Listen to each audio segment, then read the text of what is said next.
Te explico en este vídeo qué es una hernia discal lumbar, qué síntomas puede provocar y sobre todo cuáles son sus factores causales más frecuentes.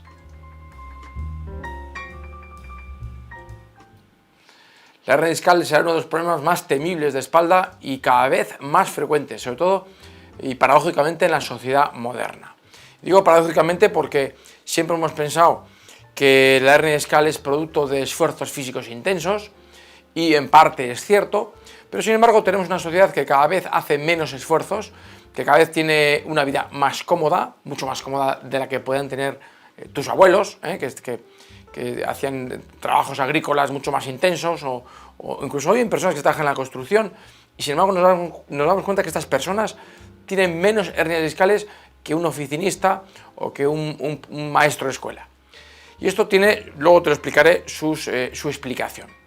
En primer lugar, decirte qué es una hernia discal. Lo tenemos ahí en la pantalla.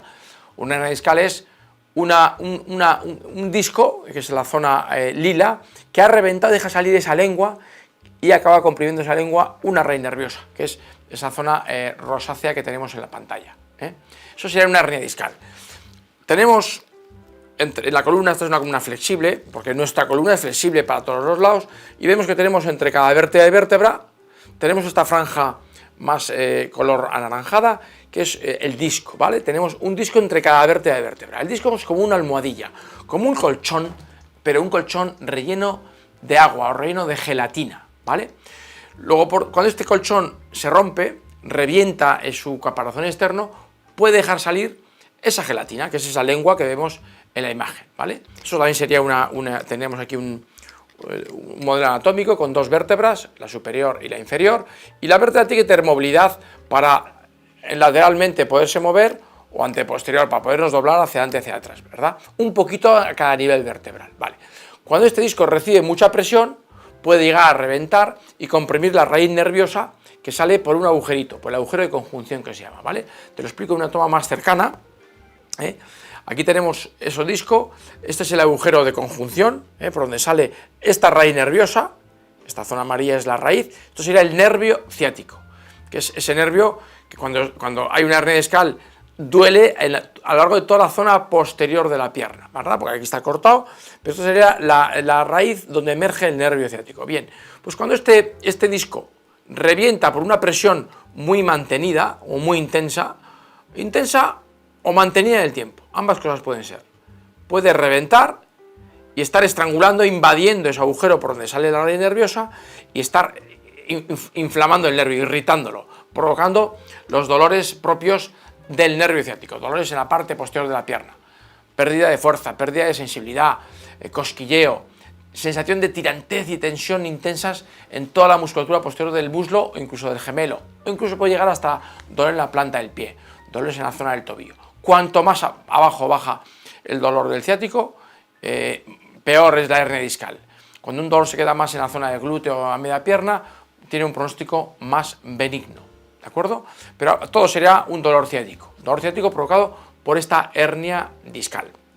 Bien, esta hernia discal también hay que decir que se puede ver empeorada, sería la reacción del nervio ciático. Como digo, esta hernia discal se puede ver empeorada por la artrosis, es decir, tenéis aquí esta imagen donde veis que el disco superior, el primero viendo por arriba, es un disco sano, un disco con un buen grosor. El segundo es un disco ya más aplastado, más deshidratado, ha perdido altura, se está envejeciendo. Y el siguiente, el tercero, es un disco ya muy envejecido, con una artrosis muy avanzada, donde casi el disco está desapareciendo. Bien, cuando este disco desaparece, ha perdido altura, el agujero que os hablaba antes también se ha estrechado. Al perder altura el disco, el agujero se va estrechando. Y además se forman esas pequeñas rebabas que pueden invadir el agujero de conjunción y disminuir más aún el calibre por el que sale el nervio ciático.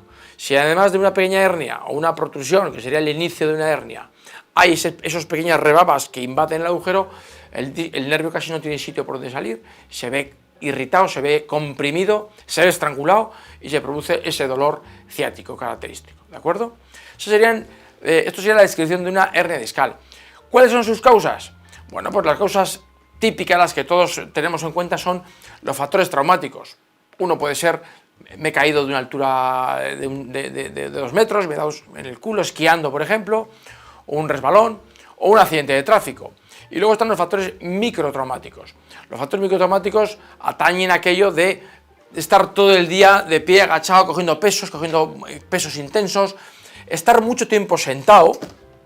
También es un factor microtraumático, porque cuando estamos sentados, los discos, que la espalda tiene que tener una cierta curvatura en la zona lumbar, pero si la perdemos porque estamos sentados muy doblados, los discos, digamos, la espalda cambia de postura y los discos se ven comprimidos en la zona de adelante, se ven aplastados y poco a poco favorece esa hernia discal. Si uno se sienta bien erguido, bien recto, los discos sufren mucho menos. Si uno levanta pesos con la espalda bien recta y agachando bien, doblando las rodillas y la cadera, los discos sufren mucho menos. Si uno se agacha con la espalda más, con una jiba, los discos sufren más. O se sienta con una jiba lumbar, los discos sufren más. Esos serían factores microtraumáticos que a lo largo de los años van deshidratando, estropeando y aplastando los discos. Pero quiero ya terminar este vídeo diciéndote una cosa que probablemente no la sepas y no la saben muchos fisioterapeutas, que es que frecuentemente detrás de una hernia discal, para que este disco termine por reventar y provocar esa salida de ese núcleo pulposo, de esa gelatina, hace falta frecuentemente un factor desencadenante intenso. Y este factor habitualmente suele ser un desequilibrio visceral, un mal funcionamiento visceral, lo que llamo una disfunción visceral. No una enfermedad, porque no estamos hablando de una enfermedad, sino de un mal funcionamiento. Por ejemplo, el riñón, un mal funcionamiento del riñón por estrés, por una mala alimentación, por agotamiento, va a provocar que ciertas zonas de la espalda se queden rígidas y que sobre todo el disco L5S1, el último disco lumbar, se aplasta hacia el lado izquierdo y va a provocar una ciática o una hernia discal L5S1 izquierda. O que el intestino irritado, también por una mala dieta sobre todo, va a provocar un aplastamiento del cuarto disco, entre el cuarto y la quinta vértebra, el cuarto disco lumbar, hacia el lado derecho y va a provocar una hernia discal derecha con su ciática derecha. También puede provocar hernias discales el útero, la próstata, es decir, malos desarrollos ginecológicos, estos órganos que te he dicho sobre todo atañen a la zona lumbar, son a veces la causa fundamental de que se termine de producir una hernia discal. A veces el levantar un peso, he cogido a mi hijo y me he quedado trabado y me ha dado una hernia discal, es la última gota que colmó el vaso. Ese disco está a punto de romper por un factor visceral que lleva años o meses aplastando el disco, y a veces ese mal gesto es la última gota que hace desbordar el vaso. Entonces, ¿nos debe de importar la última gota? Sí, el cómo te agachas, pero más nos debe de importar el de qué se ha ido llenando el vaso. Y en este sentido, estos factores viscerales son fundamentales. En cualquier caso, si quieres saber más sobre estas disfunciones viscerales, te dejo aquí una anotación y te diré qué es una disfunción, cada órgano donde da reflejos, etcétera, etcétera. En cualquier caso, si lo que quieres es saber más sobre la hernia discal, puedes ir al portal de Fisioterapia Online y ahí te dejo un montón de vídeos sobre ejercicios para la hernia discal, tratamientos muy eficaces, tratamientos naturales muy eficaces para la hernia discal que van a ser seguro de tu interés. Y lo tienes todo aquí en tu portal de Fisioterapia Online.